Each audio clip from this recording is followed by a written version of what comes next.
Okay, sabi mo nga sa katabi mo, kumusta ka na, kapatid? Sabihin mo, all is well. Agree ba kayo na lahat ng bagay ay painam ng painam, pabuti ng pabuti, paganda ng paganda?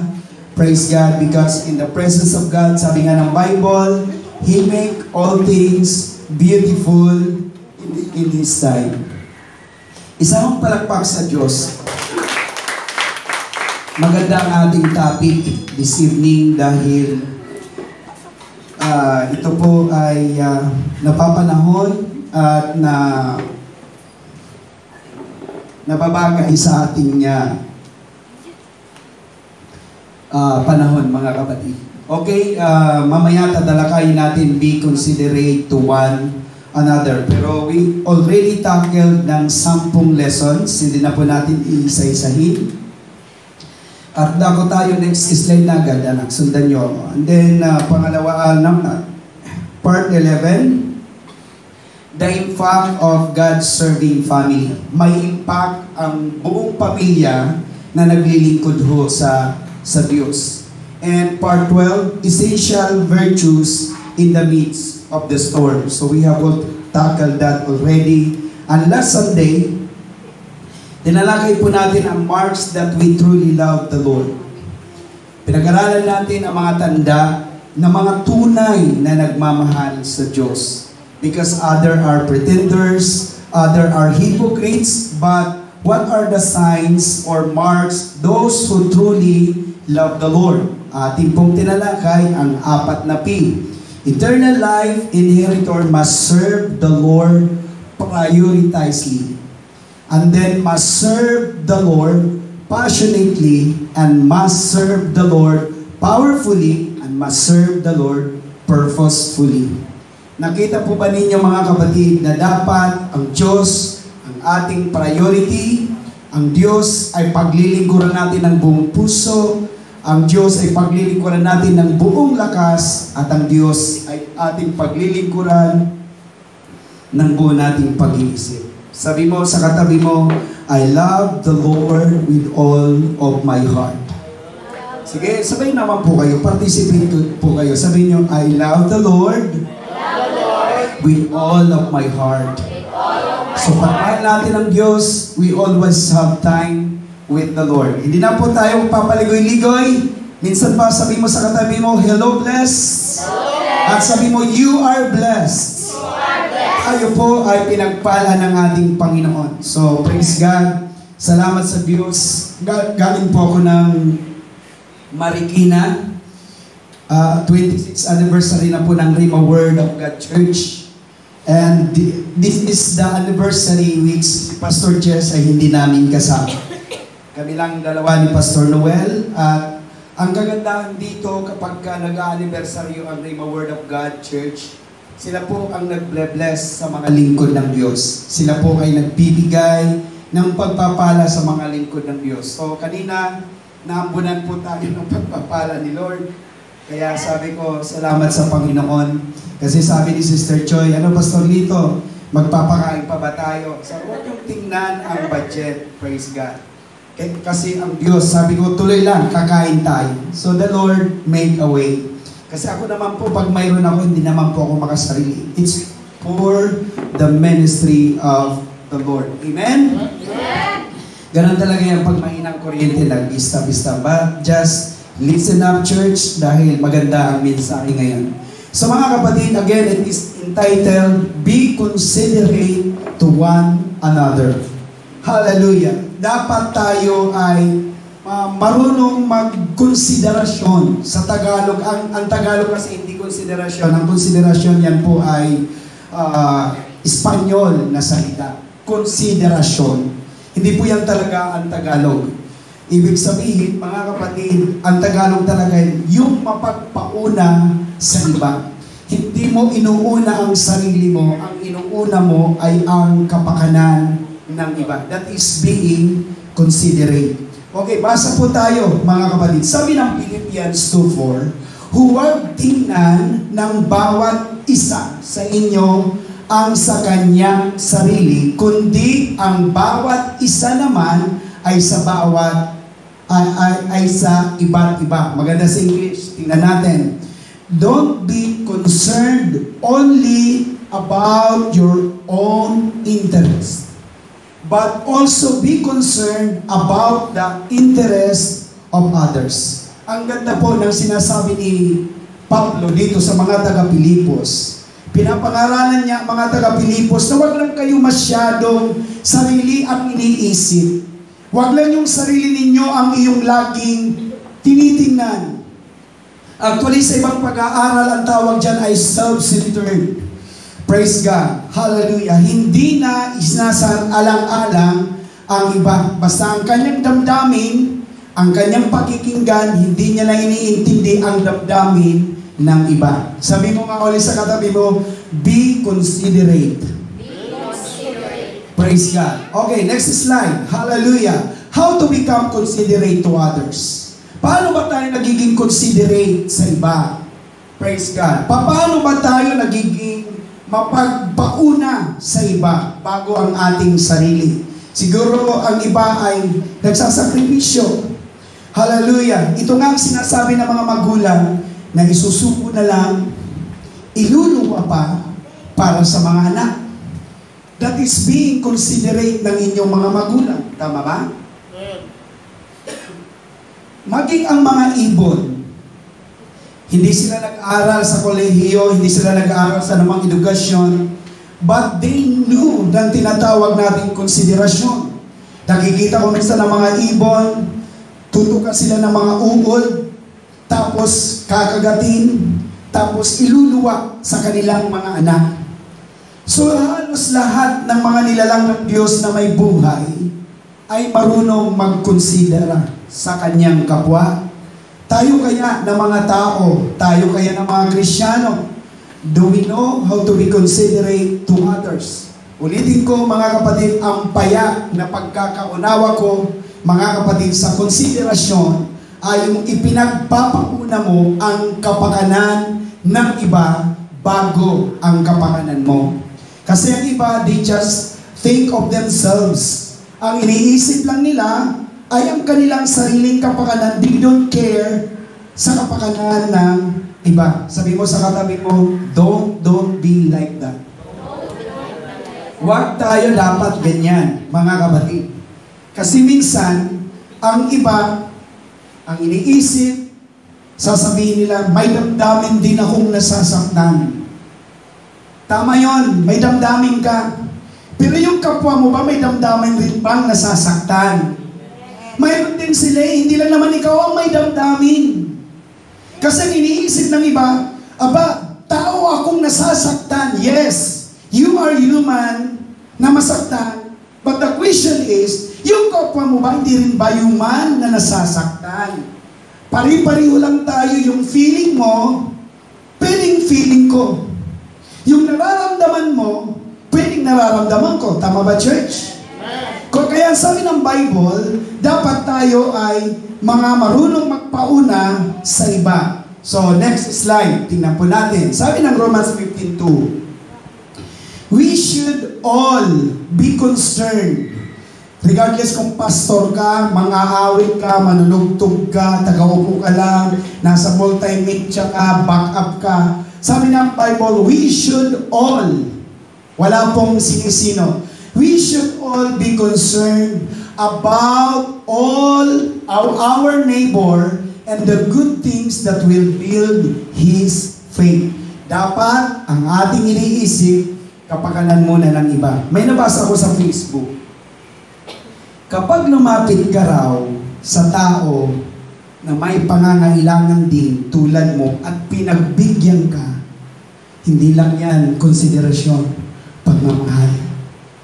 Kasi may mga tao na lumalapit sa kanilang kapwa, pero nilalapitan nila, may pangangailangan din. Pero kung ang kapwa na yan ay sa kabila na may pangangailangan din, tinulungan ka, aba mga kapatid, that is not ordinary, that is love. Sabi mo nga ulit sa katabi mo, love. Hallelujah. Kasi, mga kapatid, narinig ako dati, yung salitang ija-ija, ahu-ahu. Ano daw ang ija-ija, ahu-ahu? Kanya-kanya tayo. Nalaala ko mag-girlfriend, mag-boyfriend kasi practical niyang boyfriend sa kanyang girlfriend, mag-date tayo pero KKB tayo. Pamasahe mo, pamasahe ko, pagkain mo, pagkain ko rin. Sumakay sila ng jeep, nagbayad ang babae, nagbayad din ang lalaki. Kumain sila sa Jollibee, nagbayad ang babae, nagbayad ang lalaki. Practical. Nung inihatid na ang kanyang girlfriend doon sa bahay, humihingi ang lalaki ng goodbye kiss.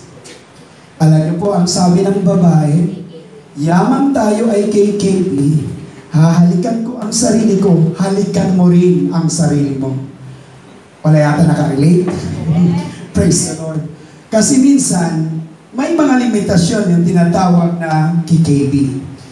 Maganda sa pagiging practical.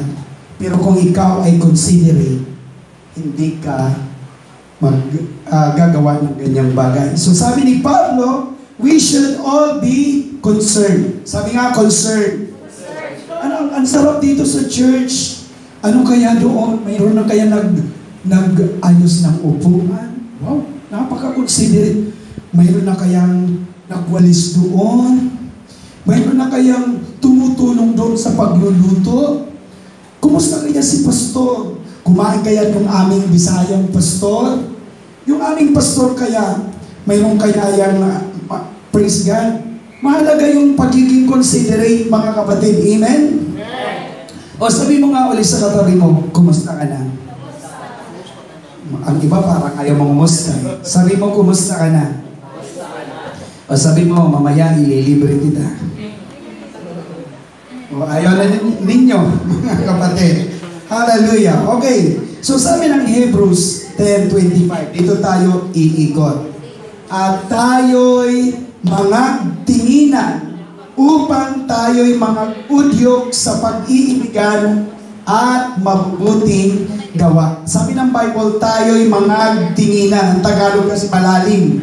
Mga tinginan. Ibig sabihin, tayo'y mag-alalahanan sa isa't isa na huwag natin pabayaan, take note, listen carefully, huwag natin pabayaan ang ating pagkakatipon. Bakit? Nagaya ng ugali ng katabi mo. Ay, mali pala. Ulitin ko, huwag nating pabayaan ang ating pagkakatipon na gaya ng ugali ng katabi. Ay, hindi talaga katabi. Ba't iba yung nababasa ko? Tama ba yung ano dyan? Tama ba yung scripture? Praise God. Basa tayo, parang iba yung scripture. Sabi ng Bible, huwag nating pabayaan ang ating pagkakatipon na gaya ng ugali ng iba, kundi mag-aralan sa isa't isa, at lalo na kung inyong namamalas na nalalapit na ang araw. Kaya di ba nung nakaraan kinanta natin, ito ang panahon din na uso ang mag-backslide. Bakit? Kasi ang mga nangyayari ngayon is not usual. Mga kapatid, ngayon nakikita niyo po sa Myanmar na naman, hallelujah, pagkatapos ng California na sunog. Ngayon, Myanmar na naman. Ano nangyari? Ang daming namatay. Bumuka ang lupa. It's not usual, church. What is happening in the world is not usual. Kaya sa atin na mga born again, hindi na panahon para magpa 50-50. Hindi na panahon para magpatumpik-tumpik. Hindi na panahon para tayo ay manghinahina, manlamig-lamig. It's about time na tayo ay maging seryoso sa Panginoon. Sabi mo nga ulit sa katabi mo, be serious. Be serious. So, 5 bagay. Considerate person, 5 remarkable traits. Yan ang maganda. 5 bagay, tandaan niyo yan, mga kapatid. Number 1, sabi po doon sa ating binasa kanina, and let us consider and give attentive or attention. So, ang unang punto, considerate person is a concerned person. Sabi mo nga ninyo, concerned. Ang sarap ng concern, maging sa mag-asawa. Maganda yung concern ka sa isa't isa. Yung, mahal, kumain ka na ba? Praise God. Sa magkasintahan, sasabihin naman, sweetheart, okay ka lang ba? Ang sarap ng ganyang mga salita because ikaw ay ang attention mo ay nasa kanya, nakikita mo ang kanyang pangangailangan. Kaya kasi mga Pilipino, napaka-OA. Nakikita na naglalaba? Naglalaba po kayo? Hindi po, nagsasampay. Minsan papasok sa barbershop, magpapagupit po ba kayo? Hindi po magpapahaba ng buhok. Praise the Lord. Naintindihan niyo ba? Kasi ang mga Pilipino, very obvious. Pero, hindi niya lang po nalalaman na ang mga Pilipino din ay concerned na mga tao. Sila po ay maaalalahanin. Ang attention, ang kanilang pagtutok ay naandun sa kanilang mahal sa buhay. So again mga kapatid, first point, considerate person is a concerned person. Maganda yung concern tayo. Sabi mo nga ulit, concern. Ang sarap ng concern. Praise God. Kasi alam niyo po, sabi ko nga, kung gusto natin lumalim ang ating relasyon, lumalim ang pagmamahalan, there is only one key para lumalim. And that is being concerned. Sabi nga ninyo ulit, concern. O, sa kumusta na ang katabi mo, kumain ka na ba? Napakasimpleng tanong, pero may dating. Amen? Praise the Lord. Yung para bang tipo, okay ka lang ba? Praise the Lord. Kasi alam niyo po mga kapatid, if we are concerned to one another, then we are considerate. Pangalawang punto, mga kapatid, hallelujah. Sabi po dito, let us consider, mga kapatid, and continuously care to watching over one another. So, asa na tayo? Sundan mo ako, nasa pangalawang punto pa lang tayo. So, continuously care. Yan, dyan ang salitang care. So, alam niyo na, ang pangalawang punto, mga kapatid, considerate person is a caring person. Sabi mo nga, caring. Sarap nun, Sister Joy, di ba yung mga magkasintahan, nakakaingit nga. Pero maghihiwalay din yan. Pag may dalang bag, kukunin ng lalaki, siya ang magdadala. Pagsasakay sa jeep, aalalayan, kasi baka matisod, baka madapa. Pag maglalakad sa kalsada, ang babae protected kasi dito ang babae, dito ang lalaki, dito dumadaan ang sasakyan. Di ba yung masagasahan ng lalaki, huwag lang ang kanyang minamahal. Napaka-caring. Tayo pa bilang mga Kristyano, do we care one another? Tayo ba ay caring sa bawat isa? Hallelujah. Caring ba tayo mga kapatid? Amen. Hallelujah. So sabi ng Bible, dapat ang isang considerate person caring. Praise God. Pag nakita si pastor nagwawalis, huwag na po ba dyan, pastor? Ako na po yan. Ang ganda ng ganun, di ba? Amen. Dito, mga soft-hearted na mga tao dito. Nagpupus po ako eh. Praise God ng mga bagay-bagay. Kasi alam niyo po, nanay ko, Sister Joy, hindi ko makalimutan, sabi ng nanay ko, huwag kayong tumulad ng ahas. So, na-curious ako dati, bakit ahas? Kasi ang ahas, kapag nagluno, alam niyo sa wala yung luno, yung nagpalit ng balat. Kung saan nagpalit ng balat, doon niya iiwanan ang kanyang balat. Maraming tao niyan, mga kapatid, ang ganyan, na kung saan naghubad, doon nilalagay ang inubaran. Kung ano ang kanyang ginamit, iiwanan niya lang basta-basta. So, ang sabi ng Bible, mga kapatid, let us be caring. Alam niyo po, sabi ko nga kaya nagagalit ako. Binidyohan pala ninyo ako nung nagagalit ako. Yung sabi ko, wala kayong puso sa mga gamit. Palibhasa, hindi kayo ang mga bumibili niyan. Kaya wala kayong mga malas. Nakabidyo pala ako.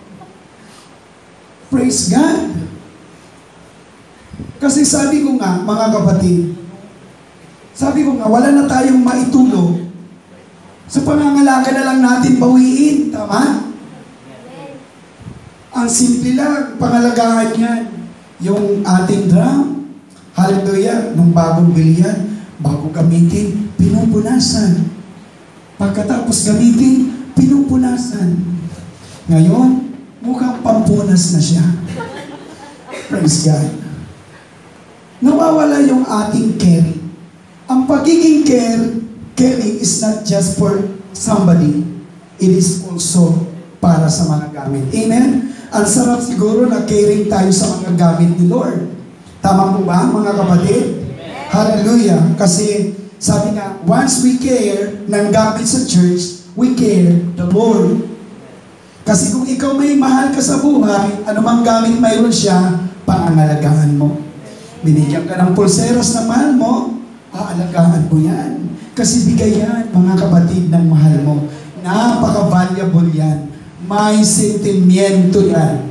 Tama ba, mga kapatid? Siguro, pagkatapos ng preaching na ito, lahat tayo ay considerate. Pag nakita si Pastor, kumusta ka na, Pastor? Tuloy-tuloy pa ba yung pagkapanog mo? Praise God. Ano ba, Pastor, ang pwede kong itulong para mabawasan ang pagiging panot mo? Alam niyo po ba, na pag-aralan ko, matagal na akong tumigil sa shampoo. Kasi dati-dati, nagsha-shampoo ako. Alam niyo po kung anong shampoo ko dati, clear. Kaya nagiging clear yung buhok ko. Sabi niya, huwag ka na mag-shampoo pas. Kasi makli-clear yung buong ulo mo. So hindi na ako nag-shampoo since then. Napag-aralan ko pala, hindi pala shampoo ang nagpapalagas ng buhok. Stress. Kung considerate tayo na tao, huwag natin i-stress ang sino man. Amen? Sino ang mga anak dito? Huwag mong bigyan stress ang nanay ninyo. Huwag niyong bigyan ng problema ang nanay ninyo. Praise God. Hallelujah. Na-differentiate na namin eh. Pag sinasabi daw stress, you are thinking about your future. Pag sinasabi namang distress, you are thinking the past. Kaya nadi-distress ang iba, kasi hindi makamove on, isip ng isip yung nakaraan. Ang iba naman na-i-stress, kasi kakakain lang, iisipin na naman ang kakainin niya mamaya. So ang daming mga iniisip, bukas, ano kaya after 1 month, after 1 year, after 10 years, after 100 years. Huwag mo muna isipin, think of your, of today. Huwag mo nang isipin ang bukas kasi may stress ka. Yan palang iniisip ko, mga kapatid. Kaya pala ako na-stress kasi plano dito, plano doon, plano dito, implement minsan. Pag kinabukasan, wala na naman. Praise God. Gumawa kami ng mga ID. Dati nagpaka-ID nga. Talagang sabi nga mga nanonood ng video, siguro, Pastor, very professional yung church ninyo. Lahat ng pagkatayo ngayon, ID. Ngayon din ang ID, mukha na lang ang nakikita nila. Bakit? Kasi minsan may mga ini-implement tayo na hindi natin ipinagpapatuloy. Are you here, church? I-practice natin ang pagiging considerate. Sister Joy, kumusta ka na? Ang sarap naman noon na ang aaga. Anong oras ang gawain natin? 6:30. Wow, nandito pa, alas 5 pa lang, nandito na Sister Joy. Ang tanong, Sister Joy, ano bang pwede kong pwede gawin? Diyan, ano bang pwede kong maiambag? Wow, napaka-concern naman ang lahat ng mga tao dito. Hallelujah. Parang wala akong kausap. Amen. May kausap pa po ba ako? Amen. Praise God. Sabi mo nga, concern. Alam niyo po, napanood ko dito sa isang church. Yung kanyang illustration picture. Ay, grabe naman yung picture na pala. Ang pinagdaanan bago daw kainin mo, ang daming mga nagsakripisyo dyan. Talagang totoo naman. Kaya dapat pinapahalagahan yan. Amen? O sabi mo nga ulit sa katabi mo, caring. Ang sarap ng caring. Praise the Lord. Hallelujah. Caring sa mga gamit, caring kay pastor, caring sa kapatiran. Hallelujah. Caring tayo sa isa't isa. Palapakan natin ang Panginoon. Pangatlo, 5 lang po yan. Hallelujah. Let us consider studying how we may stir up, stimulate, and incite to love. So, pag-ibig. Ano daw ang pangatlo? Sige, next slide na lang. Considerate person, mga kapatid, ay, ano po ang sabi ng pangatlo? Compassionate person. Tayo po ay compassionate. Ang compassion ay galing sa salitang passion. Ang salitang passion ay galing sa pag-ibig. Kailangan marunong tayong maging mapagmahal. Amen? O sabi mo sa katabi mo, I love you. O ayaw talaga ng iba. Praise God. Sabi naman ng may crush, asa na kayo yung may crush ko? Praise God. Kaya nga, alam niyo po, ang tagal ko nang umawak ng kabataan, madalas na nagkakahulugan ng loob nasa musicians. Ang lahat ng mga nagkakabuntisan, nasa musician. Kasi ang worship leader, ganito, ang ganda ng worship leader. Mahal na mahal kita. Sasagot ang gitarista, walang katulad mo sa buhay ko. Mahal na mahal. Alam mo, pagkatapos ng praise and worship, at sabi niya, o nano, kikya, tama na yan. Tayo na yan. Praise the Lord. Are you in church? Yes. Hallelujah. Sabi mo nga sa katabi mo ulit, compassionate. Normal na magmahalan. Hindi naman lahat ng pagmamahal eros. Mayroon naman pagmamahal na brotherly lang. Pwede naman tayo maging concerned or maging mapagmahal sa isa't isa. Mahal po ba natin ang bawat isa? Sabi ng Bible, huwag kayong magsiibig sa salita, magsiibig sa gawa. Sa pinyel nga, sabi ko, mas ramdam naming pastor na mahal kami kapag may grocery. Kasi kahit sabihin mo sa akin, Pastor Tito, mahal ka namin 3 times a day. Hallelujah. 365 days, times a year. O, mahal niyo ako hanggang salita. Pero maganda yung, actually, kaya doon, kahit hindi kami nagsasalita, di ba kanina Sister Ja, nagkatapos ng anniversary, pagkamay sa akin, may envelope. Yan ang masarap na pakikipagkamayan. Praise the Lord. May envelope. Natitip ako lagi, pag nakakatanggap ako ng envelope, natitip ako pumunta ng CR. Alam niyo kung bakit? Hindi para umihi, kundi para magbilang. Praise the Lord. Hallelujah. Aba kanina, nang binibilang ko sa Sister Joy, libo-libo. Ay, ang saya ko mga kapatid. Sabi ko, truly, the Word of God loves me. Truly, the highly favored church loved me. Praise the Lord. Sabi mo nga sa katabi mo, I love you. Sarap talaga na nagmamahalan tayo. Actually, mga kapatid, napakahalaga na mapagmahal tayo sa isa't isa. Amen? Pangatlo, pang-apat. Sabi po ng pang-apat, bago po yung verse muna, and let us consider and helpful deeds. Silang goitan ko ang helpful. Ang considerate person is a cooperative person. Kaya para lahat maging siyempre yung help, yung pagiging cooperative. Ano bang cooperative? Yung marunong kang tumuwang. Tama ba, church? Maganda yung, sabi nga ng, ikwipinto ko lang ulit. Mayroon daw pong member, nagpa-pray over kay pastor. Sabi niya, Pastor, i-pray over mo ako dahil mag-a-abroad ako. Pagdating ko sa abroad, Pastor, ang ikapo ko, ipapadala ko sa church. Nag-abroad, ang kanyang monthly nasa 80,000 pesos. Ang sweldo niya monthly. Walang pinapadala sa church. So, pastor na, ang church na iniwan nila, praise God, nagsikap, maliit, Lumaki, ng lumaki. And after 10 years, Sister Joy, bumalik. Ang church nila din ay established na. Mayroon ang fully furnished church, fully air-conditioned church. Umatin ngayon yung nag-abroad.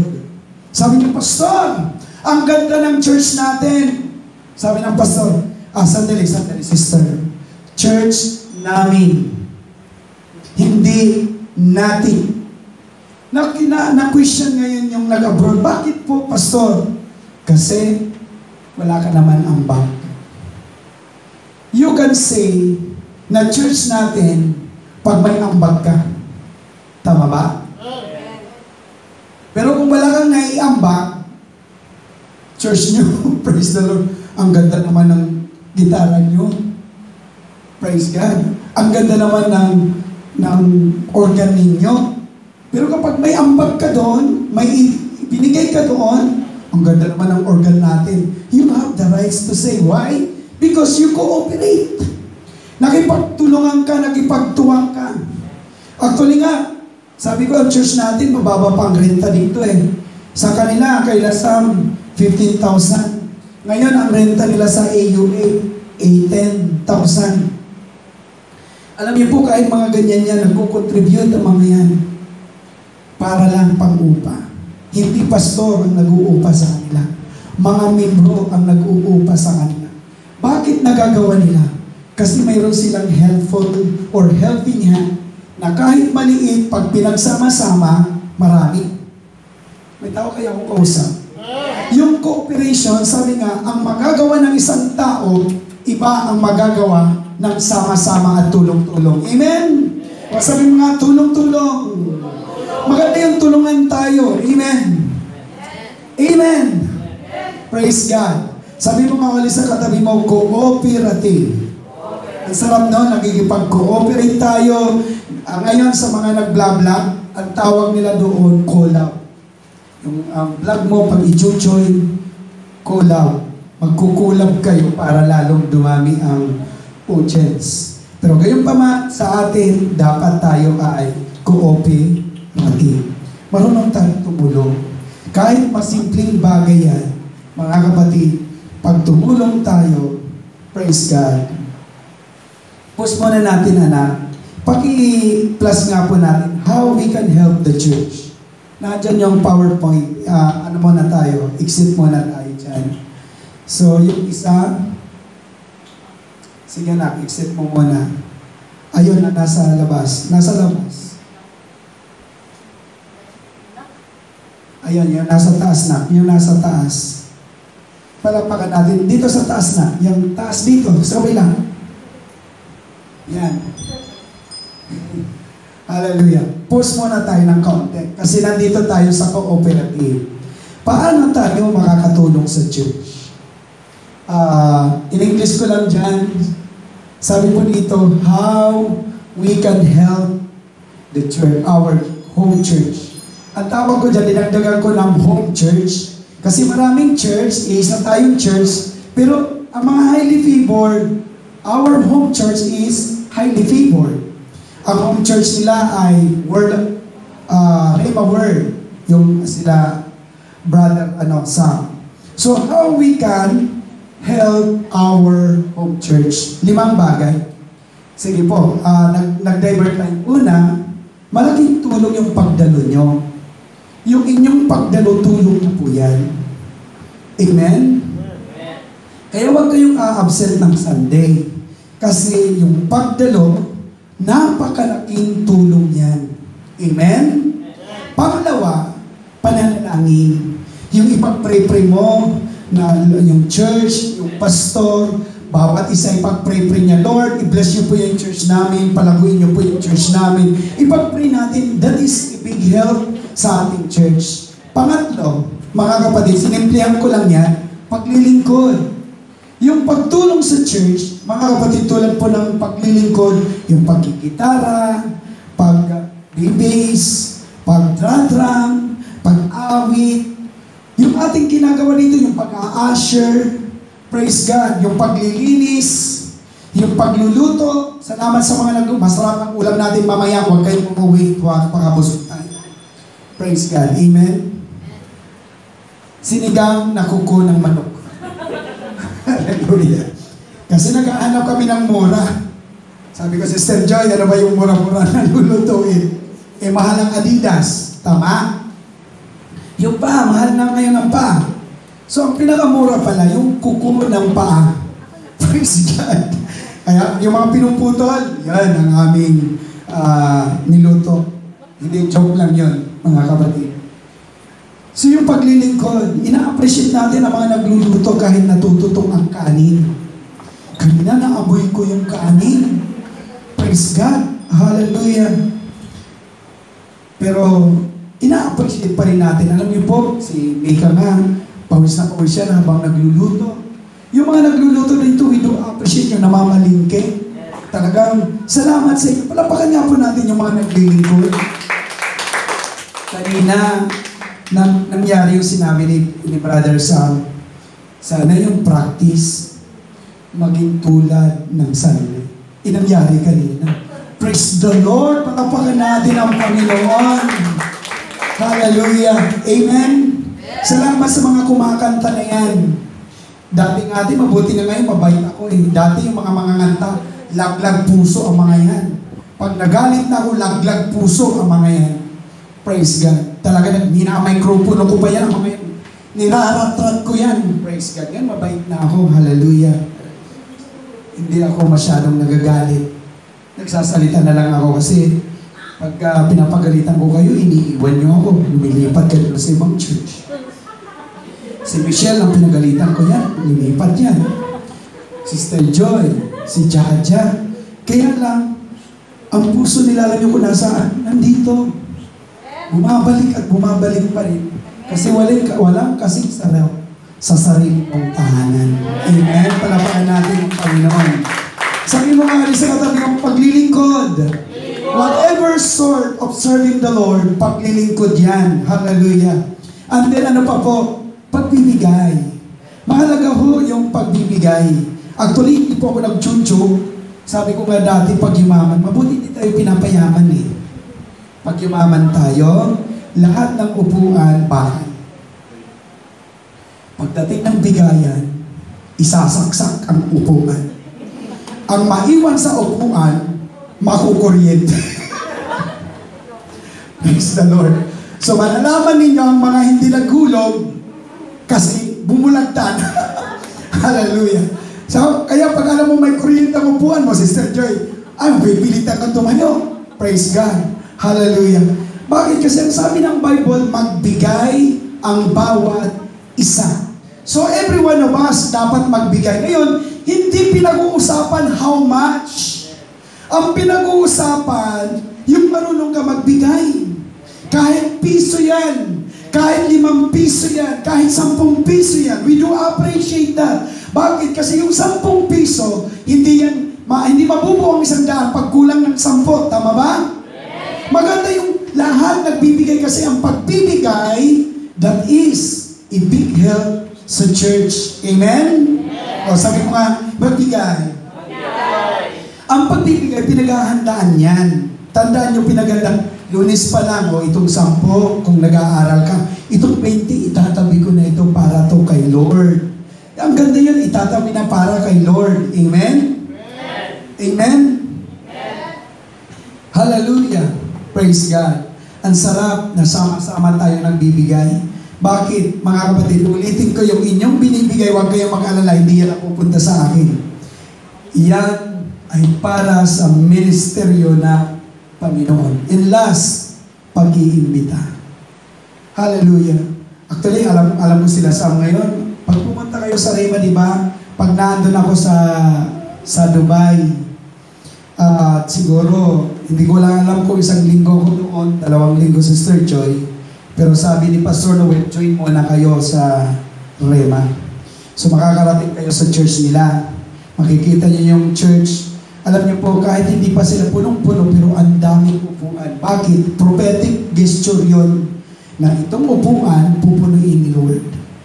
Kaya nga sabi ko nga, dapat ang upuan natin, padamihan natin hanggang doon sa labas, lagyan na natin ang upuan. Praise God. Para, pag nakita ninyo, may bakanting upuan, I have chance na mag-invite ng kaluluwa. Kaya dapat invite tayo ng invite. Huwag kayong mag-alala, invite lang ng invite. Si Michelle mag-i-invite, si Jaja mag-i-invite. Sabi ko kay Jaja, 2 kulong-kulong. Pwede naman maghakot tayo doon sa madamdam ba yun? Madamdam ba sa inyo? Madamdam doon sa may tip ko. So hakutin natin. Kaugalian natin ang magyaya, mga kapatid. Because pag may nadala kang kaluluwa, tulong sa church. Hindi man tayo makatulong financially, pero may nadadala kang kaluluwa, it's a big help. Palakpakan natin ang Panginoon. So balik tayo sa mensahe.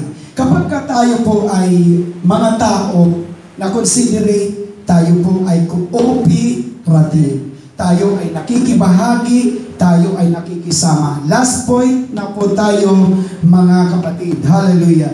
Balikan natin ang Hebrews 10:24. Sabi po, and let us consider, mga kapatid, and noble activities. Yung salitang noble.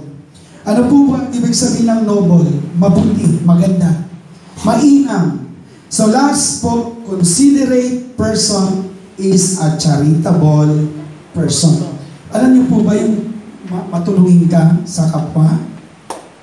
Iyan ay isang pagiging considerate. Amen? Hallelujah. Ako po, salamat na lang kay Sister Joy. Nahihinga ko yan. Sabi ko, Sister Joy, wala akong pera. Sabi ko, hindi pa masaya pupuntang Marikina, wala. Kasi pinasweldo ko eh. Nag-aabono ako talaga, nag-aabono. Pero ibang sweldo ng isa naming, almost 3,000. Ang isa, kulang-kulang 4,000, 7,000. So, of course, kailangan ko ibigay, sweldo nila yan. So, ako hanggang wala na. Sabi ko, Sister Joy, pupunta ako ng Marikina, wala akong pamasahe. Mabuti na lang may nagpahiram sa akin. Alam niyo po mga kapatid, ako po hindi ko na inuunawa. I never, kumbaga, sabi ko nga, dapat i-enjoy ko na lang ang pera. Dami kong pera eh. Hallelujah. Pwede ko i-enjoy na lang, Sister Joy. Pero bakit hindi ko ginagawa? Kasi yung puso ng taong considerate, mayroong pusong mapagbigay. Puso na marunong magbigay. Kahit wala ka na, kaya mo pa rin magbigay. Amen?